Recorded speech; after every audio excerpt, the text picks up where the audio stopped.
What's up, everybody? Welcome back to another episode of Finding the Fantastic. It's that time where we try to find something fantastic in between the hustle of surviving life and achieving it. And people ask me all the time, they're like, what does that mean? And I'm like, look, what it means is that no matter how miserable you think you are, no matter how mundane you think your life is, you don't have to be that way. No matter if life tells you this is the stereotype you have to live by, like you have to have this job and you have to be in this relationship, somebody out there is screaming, no, you do not. You don't have to do anything, okay? Life is meant to be lived. Life is meant to be this multiple iterations of yourself, like innovating. You know what I mean?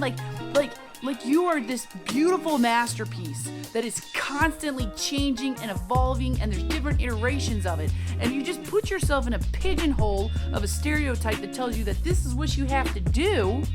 Life is just going to be boring and mundane, and nobody wants to live that way. That's why we have midlife crises, right? So one of the iterations of your girl's life that she's trying to figure out is this concept of everybody wanting to be the best, to be the subject matter expert, to be the most knowledgeable and the smartest and the strongest and the sexiest, whatever, right? Everybody wants to be on top.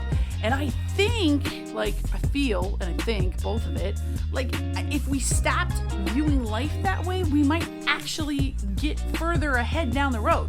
So think about this. Let's say somebody is like, I don't know, a boss, right? And they're trying to be the smartest, most knowledgeable boss.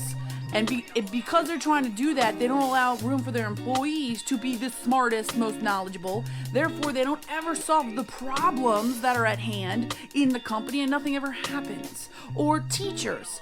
The teachers, you might have like a head teacher, and the head teacher's trying to be like the subject matter expert, right? And they never allow for other teachers to be experts, and you never move forward in teaching.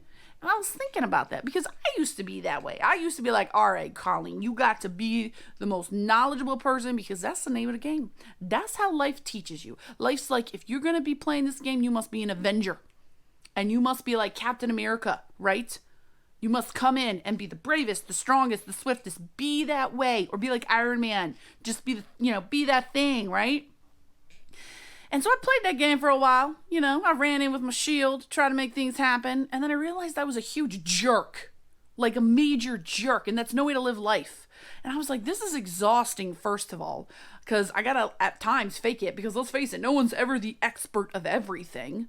So I had to fake it at times. And then when I finally decided to be like, no, I'm not going to be the expert, I made myself feel really pathetic. I'm like, wow, okay, you're not the expert, so you're not worth anything. But where is that written? Just because I'm not the smartest in the room doesn't mean I'm not valuable. Just because I'm not the subject matter expert doesn't mean I'm any less of a person than the subject smart person, right? It doesn't make me any less of if I am not an Avenger, that doesn't mean I'm any less valuable of a human being. All right? All those little human heroes in the movies that are saving people's lives, they don't have any special superpowers, but they're just as valuable as the Avengers. That's the best analogy I have, guys. So that's what I'm going with. But think about it. Stop trying to be the bravest. Stop trying to be the strongest. Stop trying to be the sexiest. I mean, look at this world we live in, right?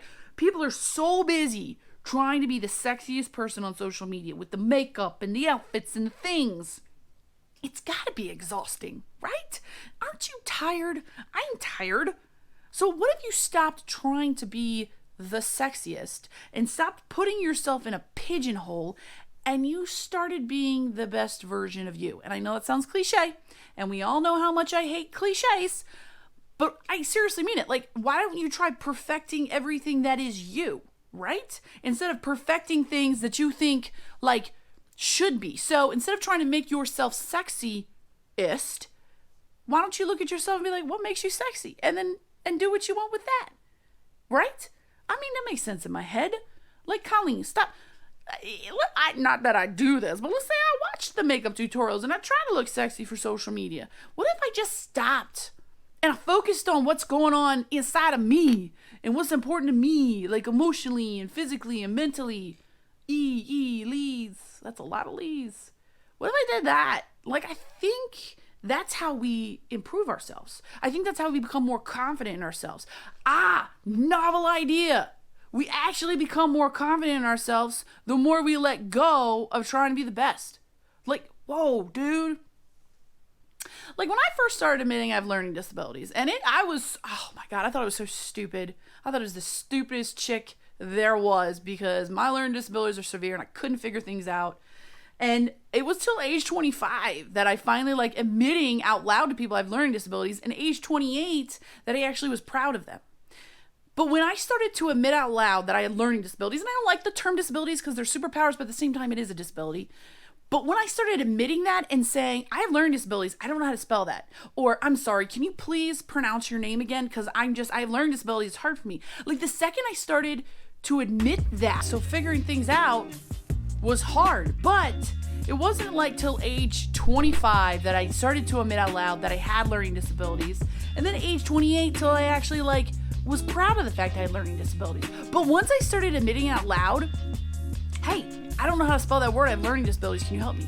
Hey, can you say your name again? Because I didn't hear the enunciations to say it because I have learning disabilities. The second I started doing all of that, it was like all of a sudden, all these doors opened up to me. Because I decided to admit an authentic fact about myself in the purest form, people loved it. They accepted it. They understood it. And I had a whole hell of a lot of pressure lifted off me, and it actually worked. So maybe in a world full of everyone trying to be the coolest and the best and the sexiest and the smartest and the strongest, maybe we just need to admit what we are. And that's unique and cool and beautiful and awesome, right? Because we're each diverse. Enough of this best. Is there a best human being? Seriously, is there one best human being? Because the term the best means somebody has to be the best. So if we're all fighting to be the best, it means someone has to be the best, right?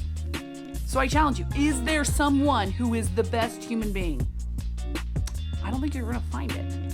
Which means we're all just playing this crazy mad circle infinity loop of trying to be the best, and we're living in a chaotic world, which I know we are. Anyways, that's all I got for the podcast. Try not being the best. Try being the best you, but not the best at certain things. Be the best you. Give it a whirl. I think you're going to find everyone's going to love you for it. So if you like what you heard, subscribe to the podcast, do the thing, share the show.